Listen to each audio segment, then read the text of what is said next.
The story starts by mentioning how this is the Eisen Empire. People murmur about how the Duke's daughter has recently caused yet another incident. Someone else asks if she was pouring wine on the head of another lady wearing a similar dress. Or if she splurged all of her family's fortune once again. Someone said it was serious this time. During the last ball, the prince's partner was Marchioness Clement's daughter. And that this girl collapsed with an unknown illness. A maid asks if they think it was the Duke's daughter's doing. To which another maid says it's obviously that, since the daughter is so obsessed with the Duke. Someone then steps into the scene.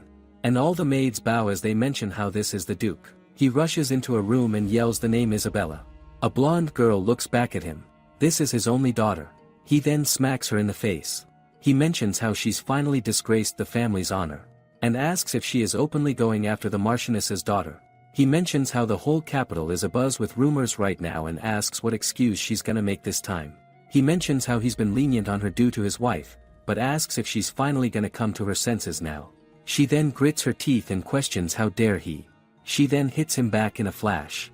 He is left speechless as all the servants also cover their mouths in disbelief. Our female lead stares at her hand and then questions why. Her dad still looks back at her with astonishment. Our female lead then wonders why her hands hurt.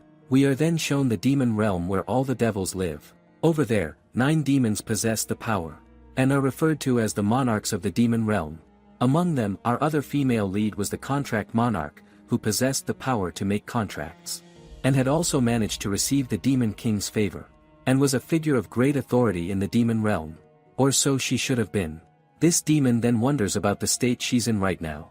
She then asks the human father what he has done to her and questions if he wants to die. She tells him if that's his wish then she can grant it right now.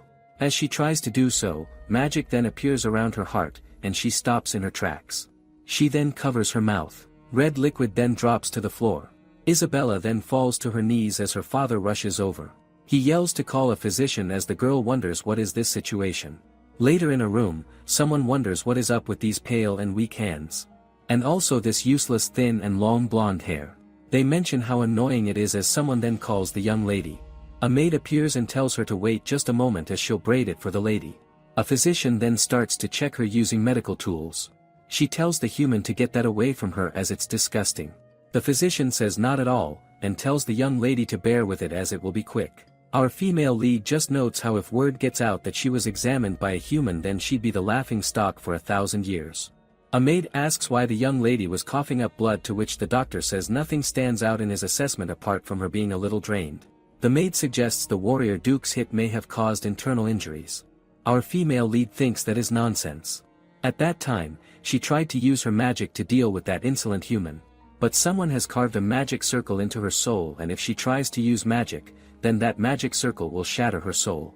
She clenches her fist and holds it to her chest.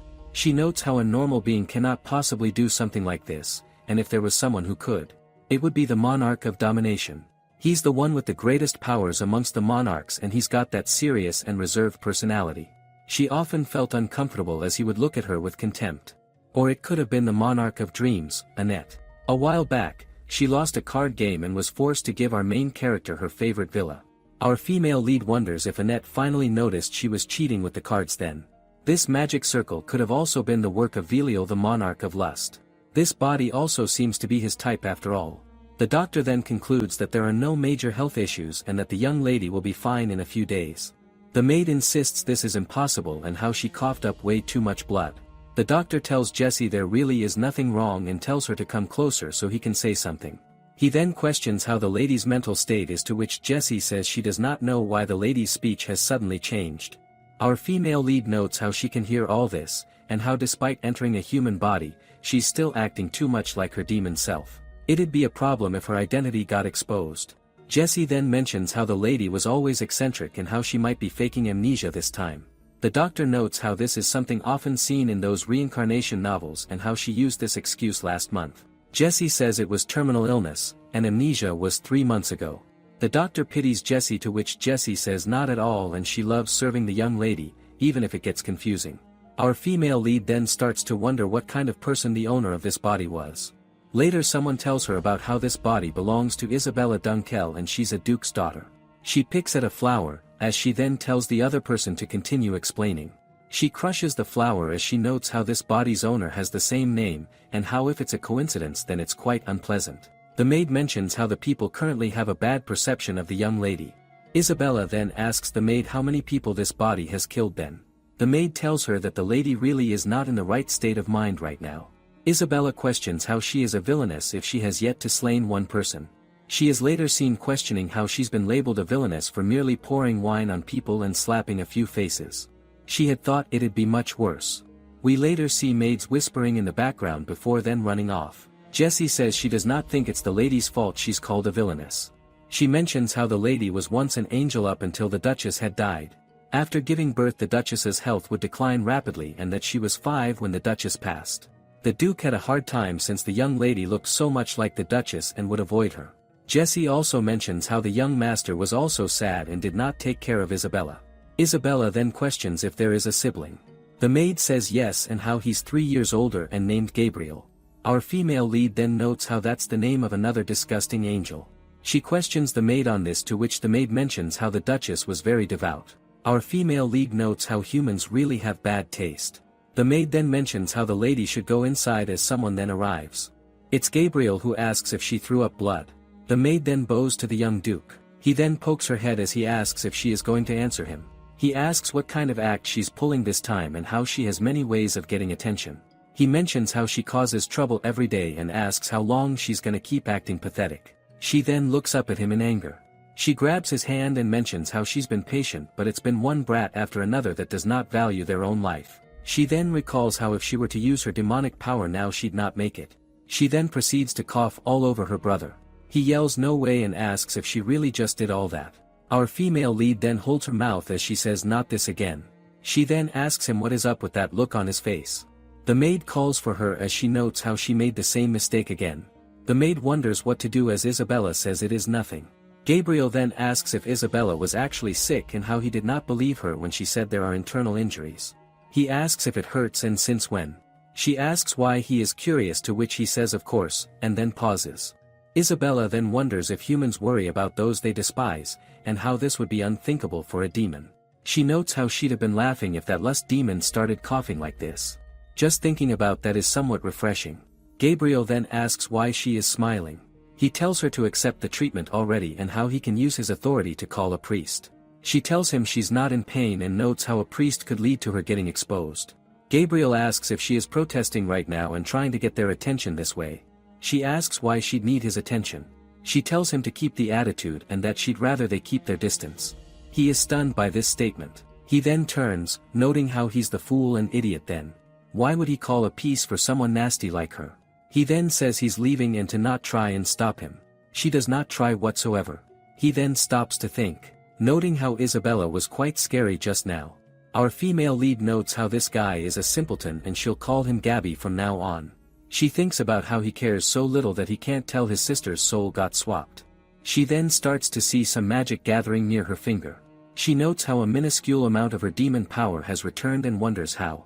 The Duke later asks if the doctor does not know the cause of his daughter's internal injuries. The doctor says that is the case. The Duke calls this absurd. He mentions how he'll give her points for persistence, but her acting has improved day by day.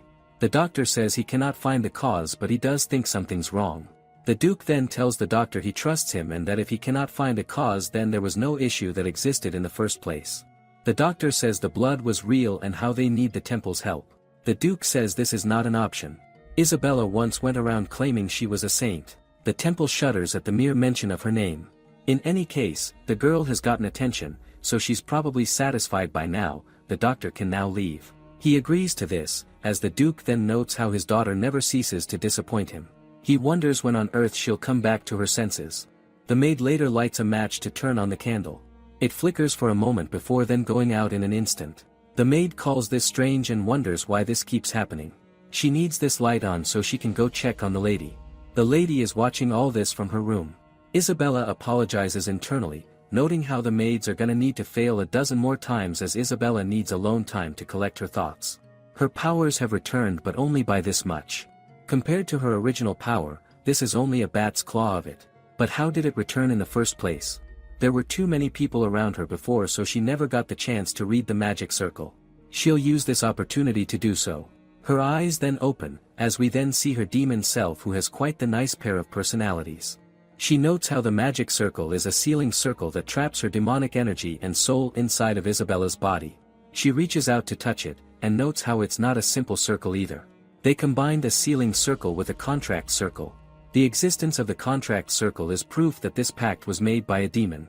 When a demon makes contracts, her authority as the Lord of Contracts is required. The parties of the contract are bound by the power of her authority. And only then can the contract be fulfilled. Therefore his human Isabella must have made a contract with some demon.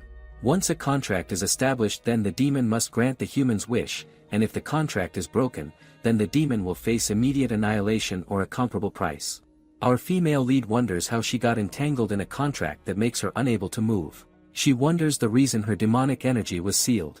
In any case, she's gonna need to break this seal, regain her energy and return to her original body.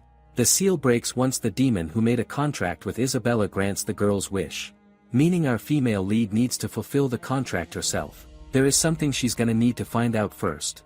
Isabella's wish. Our female lead notes how a troublesome task has been pushed on her and how she does not know who this girl is, but when she finds Isabella, she's gonna separate her head from her body. Jessie the maid then arrives saying the whole box of matches is defective. The maid then notes how the lady is weirdly smiling again. The lady then turns to Jessie in a flash as the maid says she was not thinking anything disrespectful. The lady then says she wants to see Father and Gabby. She notes how some powers returned after running into Gabby, so there's a high probability that Isabella's wish is family related. She has a rough idea of the way forward but needs to confront the family directly. She notes how each and every day she gets tired of this. We are then shown a short diagram of how demon contracts are done. You make a wish and give your soul in return. Then a contract is written. If the contract fails, the demon dies. If it was successful, then the demon will collect your soul once you die. Isabella tells the maid to lead her to the family. The maid says they're having dinner on the first floor. The maid mentions how her dinner was brought here as usual, but our female lead starts to move.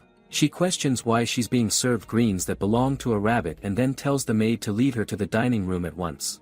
The maid says the lady should change her clothes first, to which Isabella calls this annoying. We later see the pair walking down the halls. She angrily notes how she's being forced to socialize with humans like this. 500 years ago, we can see her brushing her hair. Since that one contract, she had sworn to never get entangled with humans ever again. She then notes how that human's lifespan was less than 100 years. So, since 500 years have passed, there would be no traces left of him. We later see her storming into a room. Her father and brother are just casually enjoying their meals. They call to her as she walks right over. Her father notes how this is the dining room and asks her what is wrong. She stares at their plates of food and notes how presumptuous they are. They had only given her greens while they ate meat with one another. She tells him to give her meat as well. The Duke says she used to make a fuss about fasting and questions the language she is using right now.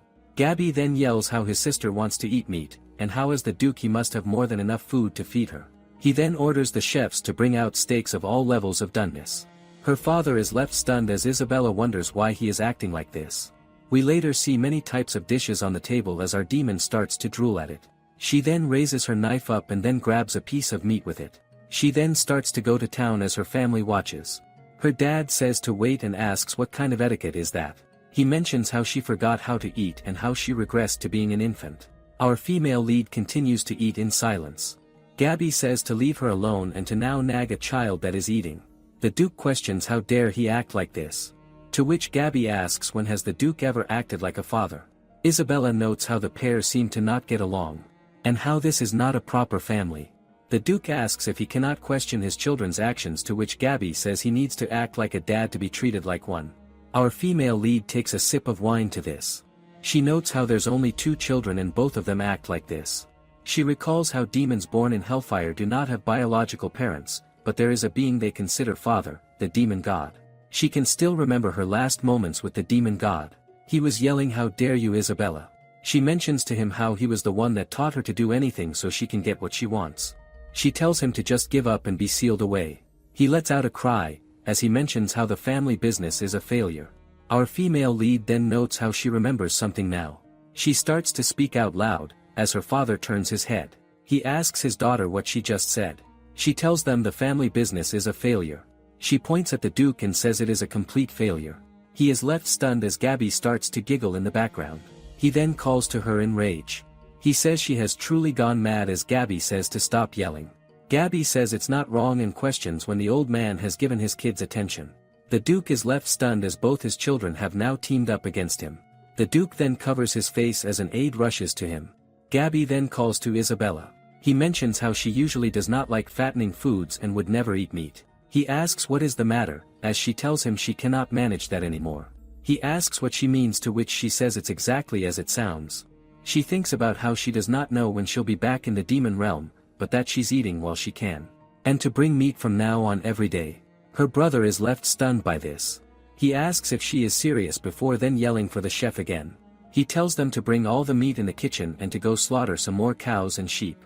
The chef nervously says yes sir. Our female lead notes how Gabby was so arrogant when they first met, but now he's saying a lot of clever things. She notes how even if she has to kill him, she'll spare him twice. But before that happens, she notes how she cannot keep watching this stuff in the background, as people are laughing. She'll need to teach him a lesson about what happens when they disrespect her. She flings the item right next to his face. The two servants stare in horror.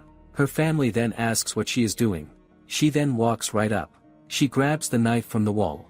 She then says she is teaching him the exact hierarchy around here. This is one of the 3 ducal families in the Eisen Empire.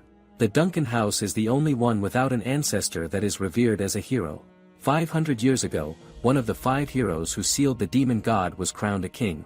And the heroes who fought beside him were granted high ranks. The descendants of those ancestors even now live under a halo of their ancestors and preserve their title and honor. Gabby notes how it's been 500 years, so there's really no way even a drop of the hero's blood remains in their veins. In high society there is a subtle gaze that often looks down on the Duncan household as a step below. Gabby questions, so what if they have famous ancestors? On the contrary, the Duncan family not having a heroic ancestor makes them greater. They have earned this ducal title through their own pure abilities. Gabby at this age has become a sword master. The old man has failed as a father but is a seasoned warrior. The Duncan house is truly great, but has one blemish. We hear a yell. Someone asks what Isabella is doing as she throws her drink. Isabella tells the girl her dress looks like hers. A mere count's daughter cannot copy the dress of a duke. People in the background all call this vulgar. They call her vicious and ignorant. As dumb as she is capable of causing trouble. A delinquent that will never go a day without causing trouble. That's what Gabby had thought. We then hear a cry again as Gabby looks. She's now pointing a knife at a servant. The Duke questions what on earth she is doing. Gabby notes how the old man will kick her out the house at this rate. Even Gabby questions her actions aloud right now. They tell her to put the knife down and apologize. She asks them why she should. If she were to do that, then the attendant will never realize his mistake. They will get cocky and continue to blatantly disrespect her. She then calls to Gabriel, and asks if she is someone who deserves to be ignored. He is silent and stunned by this question. He notes how she is right and how no noble would apologize to a commoner over this. Given how she's treated in high society and her standing in the family, it's no wonder the servants would look down on her. She must be thinking it's only a matter of time before father abandons her. He had thought so too. Isabella, someone too shameful for him to call his blood, and a sister who's an obstacle in his path. But no matter how poor her conduct is, she is still a direct member of Duncan and should not be disrespected by outsides. Gabby then wonders if he was wrong to ignore all those stares and snickers. Should he have at least warned them once? If he had stood by her, would things have gone a little different? He is silent thinking about all this. Isabella wonders why Gabby has not said anything. The Duke then says fine. He says she is right and that a member of the ducal family should not be looked down upon by a servant. Not yet. She asks what punishment she wants to give the attendant who disrespected her. She then says she wishes to separate his head from his body with this sword. Gabby calls her a lunatic and asks what the hell she's gonna do with that blade. She mentions how it's possible with enough effort. Gabby tells her to not put in that kind of effort. The Duke then tells the both of them to stop this, and wonders how his only 2 children have turned out this way. He notes how if only his wife was still alive, would they have grown up like this. He may not be the most affectionate father, but he still did raise them to enjoy the privileges of a ducal house. He then tells Isabella her joke has gone too far. No matter how noble she is, she cannot take a commoner's life. She notes how it was not a joke. The Duke then says that those who dared mock her will never work in a circle like this again and to drive them out. He then says that's enough for dinner as he is tired of both of them. Isabella says she is not done and tells someone to bring more wine. She then continues to eat as the servants all watch. Later she takes a lay on her bed in her room. She notes how her mana has once again increased after dinner. There have only been 2 times this has happened, and both times Gabby was present. It might be related to him after all. She notes how if she had a diary, she could understand this already, and wonders what the girl was doing all this time not writing one. She does not know but then decides to sleep. Later we see a banquet is going down. Our female lead wonders what this situation is in front of her. She notes how judging by the way they're dressed, it's like a courtship ritual for breeding. She notes how she was definitely just lying in bed right before. People then start to laugh and mention how the infamous Lady Isabella is here. They call her that delinquent. Our female lead notes how her body is moving on her own right now. People then question if they know why Isabella had her debutante so late. Normally it's customary for the family to escort you. She could not get escorted by her family. She has a father and brother, so this is proof she is hated. This is because Lady Isabella had devoured her mother when she was born. It might have been better had she not been born. The cup in Lady Isabella's hand then moves. The lady with the fan looks in astonishment. All the other women in the back also stare in disbelief. A large cry is heard as Isabella asks them to say that again. And to say it to her face. Our demon notes how this is not a bad performance. The annoying female dog asks what on earth the lady is doing. People then start to murmur about how it's Lady Isabella again, and what her problem is. She's got a pretty face but her demeanor is totally crazy. Our female lead holds her empty cup of wine in silence. She then blurts out how the woman's dress is just like hers. A mere count cannot go copying the dress worn by a duke's daughter. People then mention how unbelievable and vulgar this is. They mention how she's a disgraceful brat as her brother turns his head away. People talk about how the young duke ignores her and how she's so low class she's bound to get kicked out. They all can't even stand to look at her. All this causes our dear Isabella to get enraged. We hear the chants being recited. She walks out of the room, down the hall by herself and pleads for someone. She looks out the window, and pleads for them to just help her. She then stares at someone with red hair. Her eyes then open wide. Our female lead is turned upside down in bed. She then calls that Isabella girl foolish. She notes how if that girl was going to do something she cannot handle in the first place, then she should not have done it. Sniveling behind everyone's back is driving our demons insane. Our female lead calls this an unpleasant dream as a maid then arrives. The maid mentions how what the female lead has drawn is blasphemy against him. Our female lead notes how the human must be referring to the heavenly God. To which our female lead says he loves blasphemy. Our maid notes how the lady has truly lost her mind, to which Isabella mentions how the maid has a habit of making cheeky comments. The maid mentions how blasphemy is forbidden and even the emperor can get burned for it. She tells the lady she may be a noble but to please be careful. Our female lead then wonders how getting burned is a punishment. She would regularly enjoy bathing in sulfur flames all the time. She recalls how it was warm and pleasant as the maid notes how the lady has weird thoughts again. She then ushers for the lady to please eat breakfast. Our female lead asks if there is meat, to which the maid says that eating meat in the morning will upset the stomach. Our female lead then hopes out of bed and says meat is always right. The maid says she will bring the lady more then. Isabella is later seated and staring at a wide selection of food. The maid then mentions how she brought the newspaper as well. She asks the maid if she looks like someone who reads newspapers. The maid says no but that the crown prince is on it today. Isabella asks what that has to do with her, to which the maid says Isabella likes him. There's no need to search since he's printed in huge sizes. Our maid stares and notes how she guesses he looks decent. Our female lead questions if she likes him as the maid then screams my lady. The maid mentions how saying this is an insult to the imperial family as our female lead notes how there's so many rules about insults. Our female lead then says he's no longer her type and not bring this stuff again. The maid then recalls the memory loss, before then asking what the lady's type is. Our female lead then has the thought of a man holding a white bird in his hand. She says she likes a pure white soul. The maid then questions if the lady is referring to a person's inner self. The lady tells the maid to think whatever she wants. The demon notes how she recalled something she'd rather not think about, the first human soul she ever desired. To claim that soul, she made her first contract with a human. And the end of it was. She then holds onto her chest and starts to breathe heavily. She tells herself that is enough and how it's all in the past. She then decides to read the newspaper, and notes how to keep up with this world. Nothing beats the newspaper. The Eisen Empire used to once be a kingdom, and the human Isabella just had to live here, what a coincidence. She notes how this article is about a diplomatic event. The crown prince named Adrian Martin is there. The maid who is cleaning the window then feels a gust of wind. Our female lead notes how if it's Martin then she knows it well. Her eyes stare deeply, as she then recalls the name Zachary Martin, her first contractor from 500 years ago, how he held her hand and stared back up at her. And the one who had betrayed her. Which also means, this crown prince must be that guy's descendant. She crumples up the newspaper. The maid notes how this is also an insult to the imperial family. She tells Jessie to take this away, as the maid is in tears. Our female lead tells herself to get a grip, and so what if he's that man's descendant? She cannot stay shackled by something that happened 500 years ago. Right now she needs to fulfill Isabella's wish and to regain her powers. That's the top priority.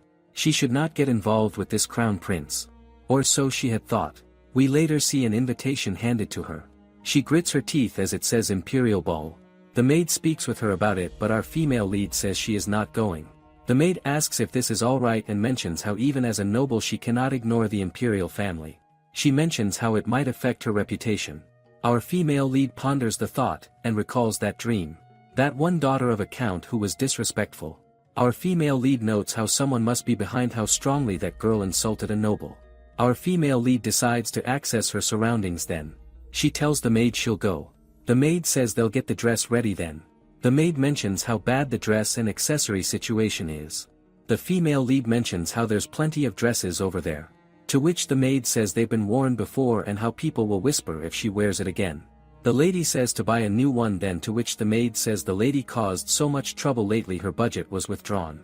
They can't even afford the shoes anymore. Our female lead notes how she once had the greatest wealth and authority in the demon realm, and is now being told she is poor. She then tells Jessie she will become rich. The maid asks how, to which she says she will need to go seize someone else's property. That's the most devil-like method. We later see a carriage moving in the forest. The lady mentions how no one stopped her this time from going, since she has restored discipline in the house. The maid then asks where they are headed. The carriage then comes to a stop. We see the lady step out on her own. The maid stares for a moment as she then mentions how this is the slums. The lady tells the maid she does not have to follow her from here. The maid mentions how something terrible could happen and how two is better than one. The lady continues to walk, as the maid asks why they came here, to which Isabella says it is best to raid those that won't cause trouble later.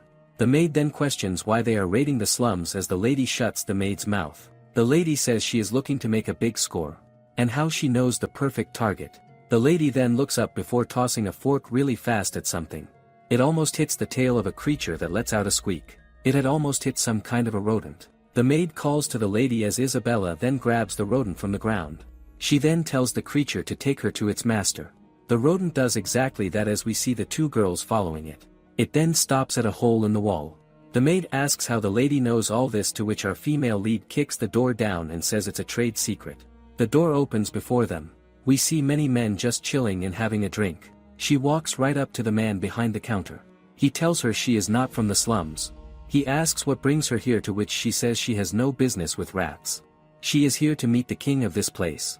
She says to take her to their master. The man says he is in the basement. The lady tells Jessie to stay there. The maid says to be quick as our lady goes down the stairs. She later notes how far they're going and how she'll need to be cautious.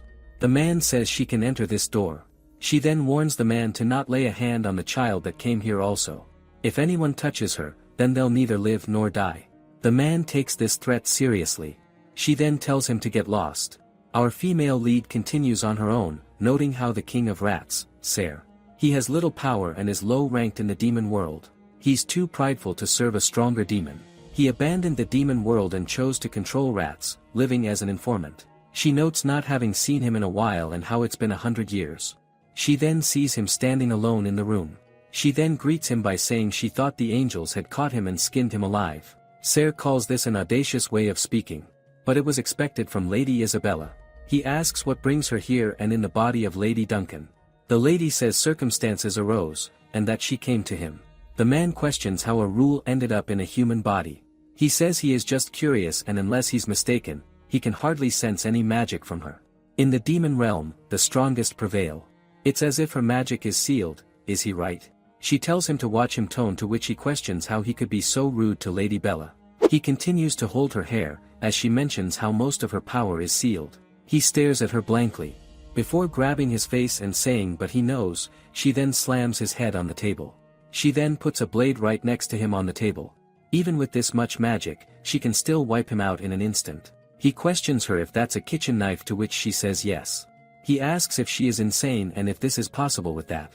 She tells him a master does not choose their tools. He tells her to wait and mentions how he was joking, how could he dare go against her. She is under the Demon King's protection, so how can someone like him? He does not dare to face the aftermath of that. Isabella notes how that's true and how Lilith would not sit back if someone harmed her. Sayre says it's tough being a demon without backing. 2 cups of tea are then seen. He then tells her to hold on, and questions how all this happened and no one noticed. The Duncans have not realized.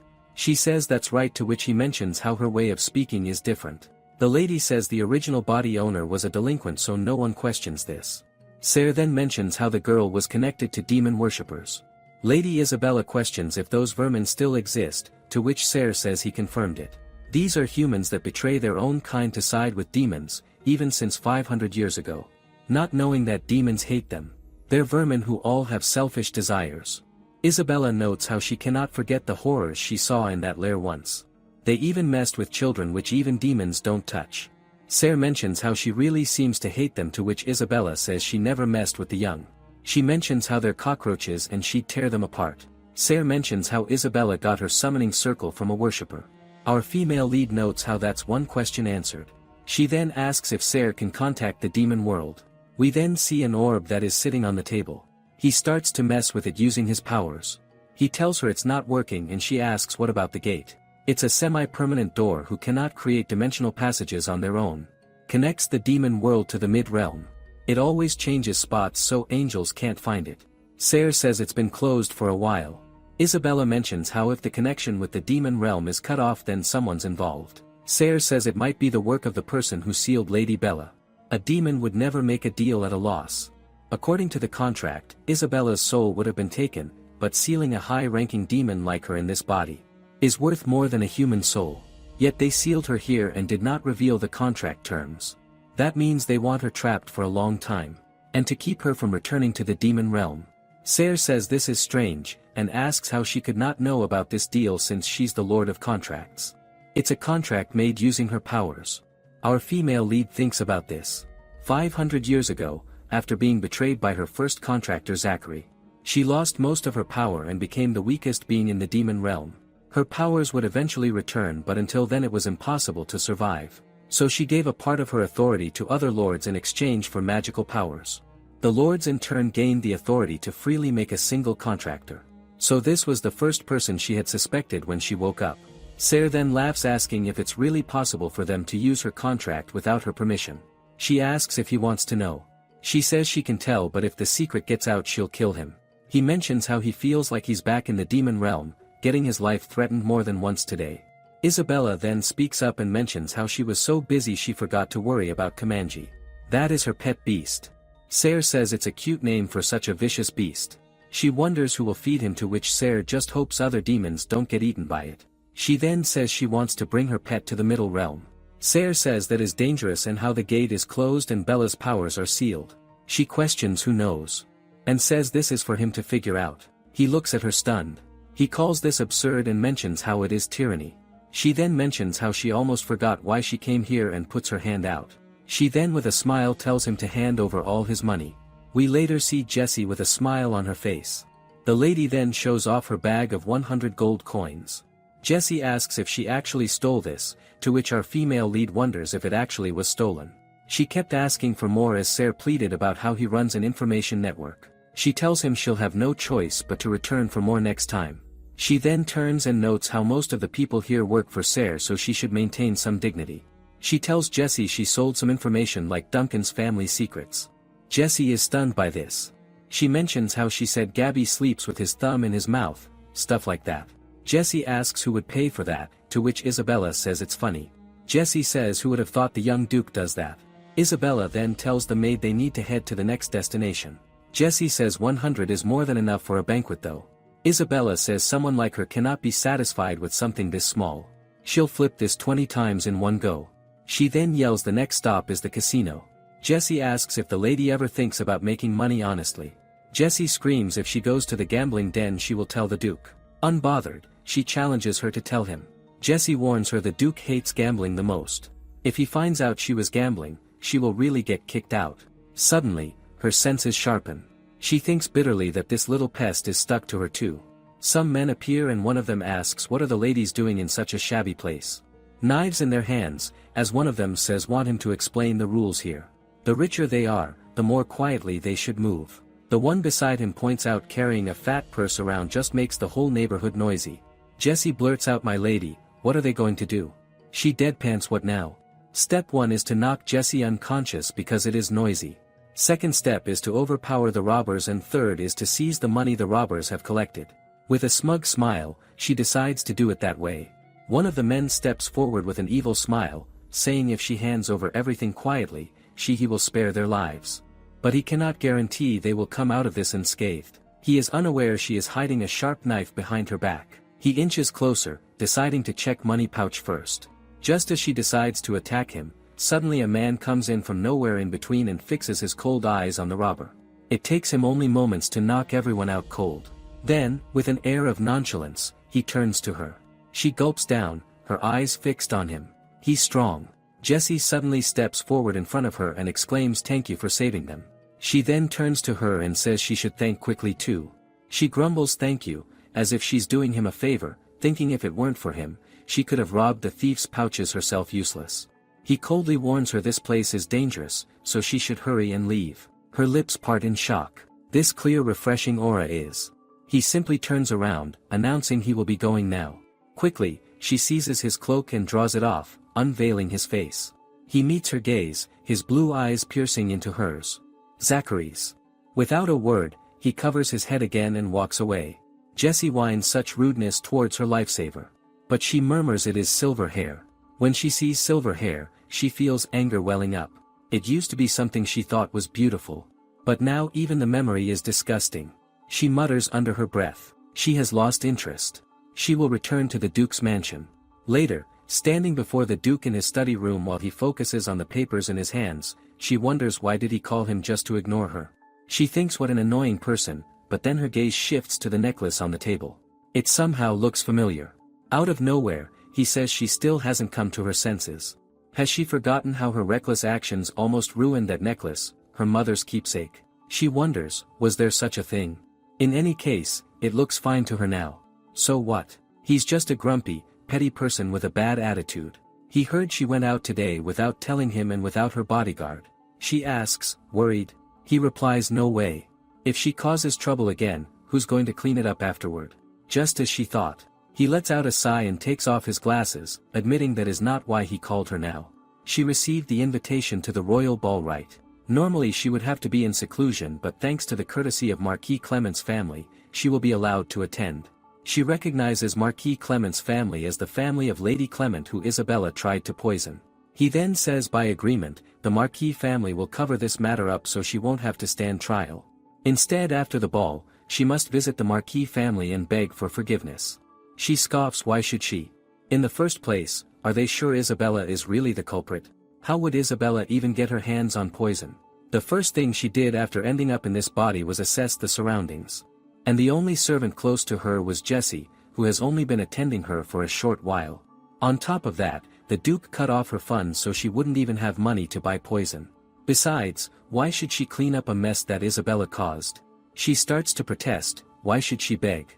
But he cuts her off, adding she will personally deliver the documents for the diamond mine they agreed to give a settlement. The moment she hears about the diamond mine, something shifts. She quickly leans in, all eager now, saying she will go right away since it is something she did. It's only right that she goes and asks for forgiveness. On her way back, she wonders if he really mentioned the diamond mine. Diamonds, a mineral found only in the middle realm, and not even her treasury in the demon realm has one, an actual mine. She absolutely has to get her hands on this. The Duke believes that Isabella attempted to commit murder by poison. That is probably why he is handing over the diamond mine as a settlement. From what she sees, this case smells fishy. Isabella is not the culprit. So what if she manages to prove she isn't?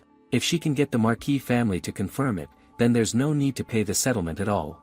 She will just tell the Duke they settled it with the diamond mine, and if she tweaks a few things in between, she can swallow that diamond mine whole. A happy or rather satisfying ending for everyone. Then her thoughts shift.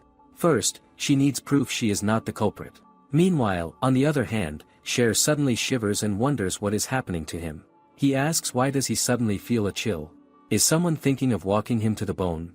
He then wonders if something like yesterday is going to happen again. Just as he begins to say, the only one who would think of swinging me around like this is, he doesn't get to finish before the door bursts open. Isabella steps in, telling him he has another job to do. She instructs him to get information on the Marquis Clement family. Especially about poison, and to see if anyone in the Marquis household has recently purchased any poison, and if so, what kind of poison it was. Cher asks if this is because of the rumors this time and if she thinks the culprit is someone else. She replies she is certain, but the Duke doesn't think so. He guesses everyone will be convinced Isabella Donkard is the culprit. But, she counters, Isabelle Dinkard doesn't have the ability resources for that. Anyone with a bit of sense could figure it out, so she doesn't know why everyone blindly believes it. He tells her that to know she needs to understand what the public knows about Isabella Donkard.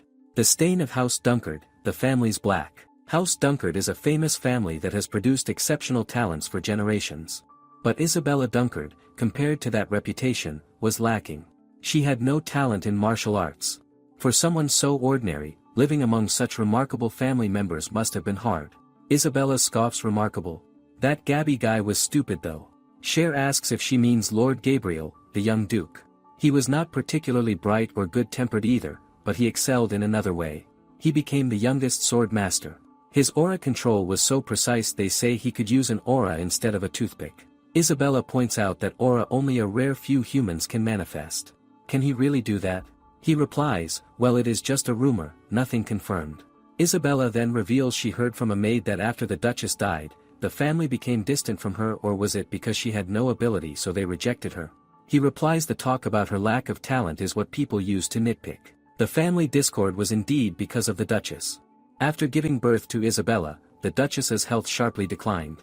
She doesn't get it and questions wasn't Isabella born as breeding stock for the Duke? Strictly speaking, it was the Duke's fault for not controlling himself. Her careless words make him jump in embarrassment. He wonders if he stayed in the Middle Realm too long, as hearing the Demon Realm's way of speaking again after so long, it's hard to get used to. He gets back to the topic, saying since her public image was already poor, nobody really cared about the truth when another bad rumor popped up. Unless she can show concrete proof, they won't believe otherwise. She says in that case, if the information he brings back is so solid, no one can deny it, so it will work. He flinches. He dug his own grave. He promises to try his best and asks what is the deadline. She replies by midnight on the day of the Imperial Ball. He screams what, pointing out the Imperial Ball is the day after tomorrow. She wants him to investigate and report back by midnight the day after tomorrow. She smiles and says why, think he cannot do it? He replies no, he actually likes being pushed to his limits. But then in a small rat-like voice, he points out he is an informant, a demon whose trade is buying and selling information. So what about his fee? She takes a calm breath before getting up and muttering she just paid it, his life. Now that she thinks about it, doesn't he have to return to the demon realm? She could speak to Lilith and find him a decent position. He appreciates the offer but admits he is more comfortable in the middle realm now. But she lets him know the middle realm will fall before long. She can feel the demon's god seal weakening. At most, the seal will last another 100 years. And when the demon god returns, the first thing he will destroy will be this middle realm where humans live. He knows that is true as last time it tried to destroy the middle realm and got sealed away. He would rather go to the demon realm than stay here and lose his life for nothing. She flashes a smirk and says she just told him because she couldn't stand to watch that dear little rat die. He looks visibly offended. And then lets her know whatever the outcome, he will have the investigation done by the night after tomorrow. She wants him to keep in mind the more solid the evidence, the better. At night, as she sleeps in her room, a dream stirs in her mind. In it, Isabella tells Nadia, so she is going to get engaged like this? Nadia replies her brother is so adamant, she thinks she has no choice. Isabella scoffs. Brother? Oh, please. Even beasts don't sell their own family. If she wants something to change, sometimes she has to be willing to risk her life. Especially when she has nothing at all. She has to be prepared. Morning comes, and she wakes clutching her dress, heart pounding. Dreams are more dangerous than she thought. Even after waking up, the emotion she felt in them remained. When she dreams, it really feels like she has become Isabella Dunkard. She reminds herself she has to snap out of it, to think she would still feel sympathy for a human after all that. But she guesses the dream wasn't entirely useless. They said she hated the Marquis's daughter enough to kill her, yet they seemed to be getting along instead. And Isabella couldn't endure the situation she was in. Born into a prestigious family, yet met with coldness and contempt from her relatives for having no talent. Just then, Jessie enters, having brought her meal. She eyes the vegetables before saying through gritted teeth there's no meat. Jessie exclaims of course, tomorrow evening is the royal ball after all. She fires back what does that have to do with her breakfast? Jessie says everything. If she wants her dress to look perfect, she has to start her diet now. She mutters nonsense and tells her to bring her meat. But then she says that is not all. She is completely determined this time. And this ball is the biggest event since she became her maid.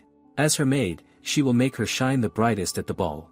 Soon after, they find themselves in the washroom as she readies her for tomorrow, carefully massaging and tending to her.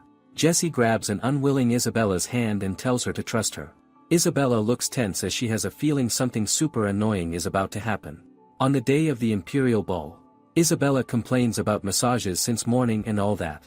This is her second bath already, and how longer does she have to keep doing this? Jessie replies obviously she needs to be fully prepared right up until the ball begins. Jessie lets her know the ball is a battlefield. They use words as weapons, aiming them at each other to win or lose. It's truly a terrifying place. Isabella questions, and what do they exactly do to get out of all this? She replies a rise in her reputation and the attention of a fine gentleman. She grumbles she doesn't need that kind of attention. But Jessie reminds her she needs to get married too. She might meet someone compatible at tonight's ball. She rolls her eyes. For her the idea of marriage is horrifying. She will make sure to lose every encounter tonight. Jessie then rummages through her dresses and admits since she has come into some money it would have been nice to get a new dress, but with such short notice she will have to wear what she already has. Isabella tells her to forget it. It is a waste to spend money on such frivolous things. However, Jessie has now made it her mission to style her hair beautifully instead and decides to take a look at the jewelry box first. Isabella may not care about clothes, but she does know a thing or two about jewels. She is fine with Jessie bringing out the jewels. It has been a while since she has seen anything of middle real quality. The Duke owns a diamond mine, so it should be quite dazzling. She watches the jewelry with a raised brow muttering, didn't she say she was a vain villain who indulges in luxury?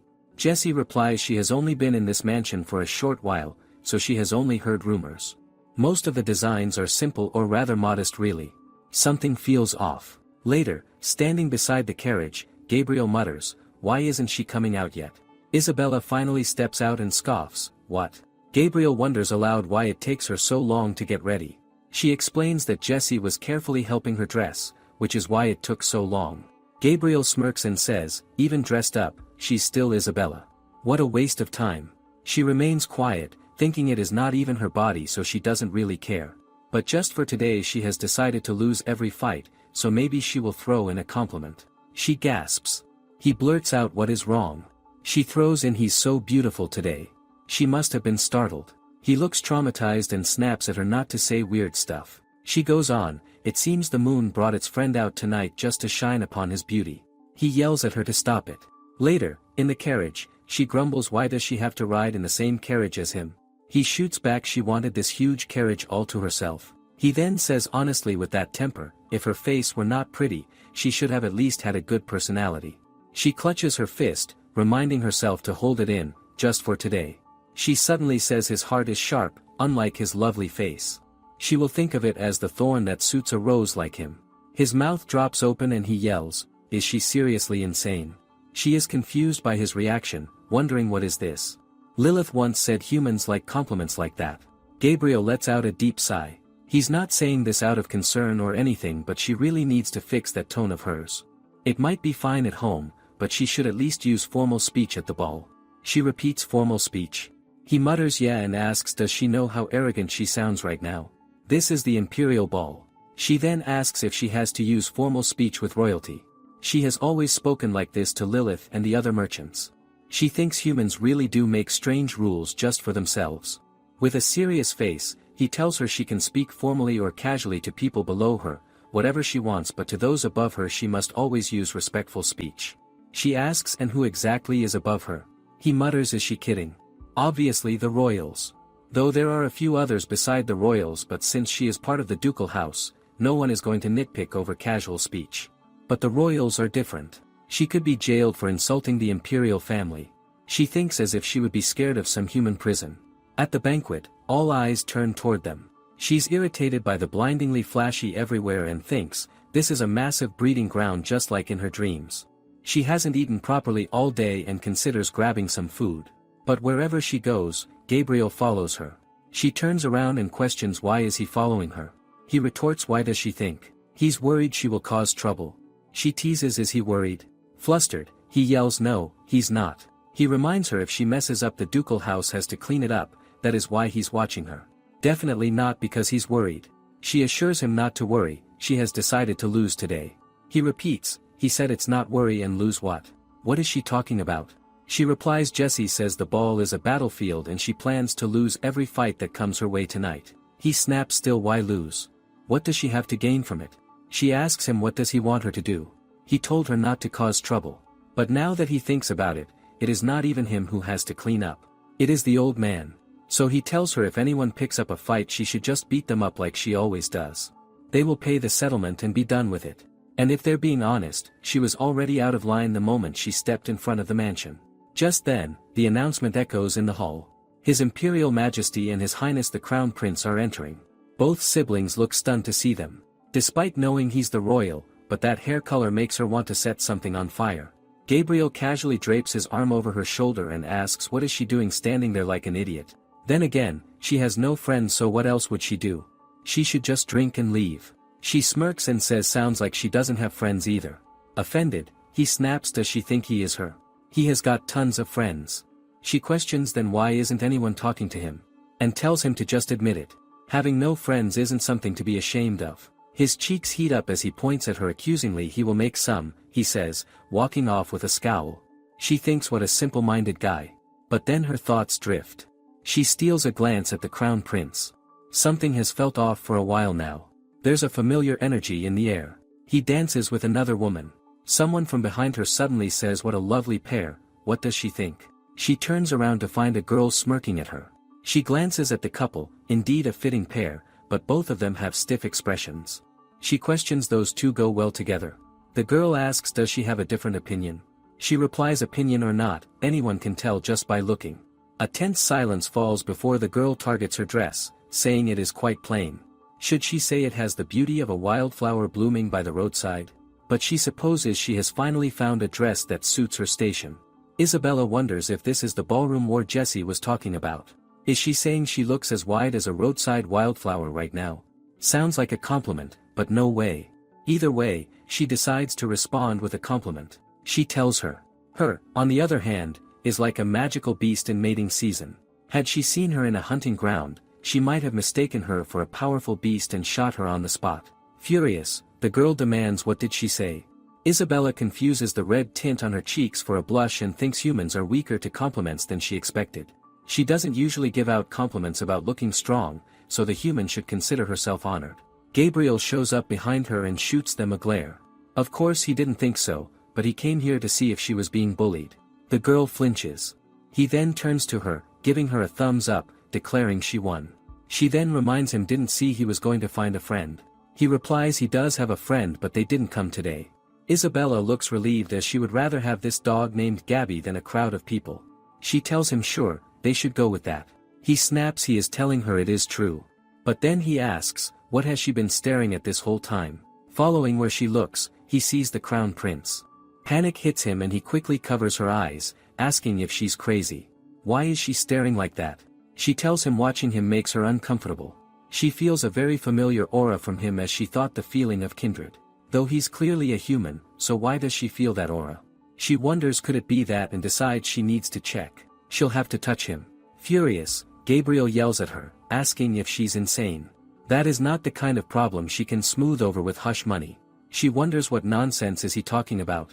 If only her power were whole, she could have confirmed without contact. He lets her know she has to step over him first, but then suddenly says not to actually step on him.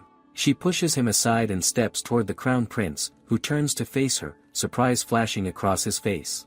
She wonders if there's a way to make contact naturally. Taking a breath, she extends her hand and asks would he like to dance with her. The girl who had been dancing with him earlier stands frozen in shock. Whispered voices ripple through the crowd, how rude. How outrageous. As expected, the Duke's family rogue is causing a scene again. After a moment's pause, the Crown Prince smiles and takes her hand. It's been a while, he says. She keeps her face blank, but inside, she's stunned. The Crown Prince and Isabella know each other. She had thought she was chasing him all on her own. As they dance, people are surprised that His Highness is actually dancing with her. The other believes he has no choice as she's still the Duke's daughter, even if she's a rouge. Some even speculate the ducal house owes the royal family a big debt.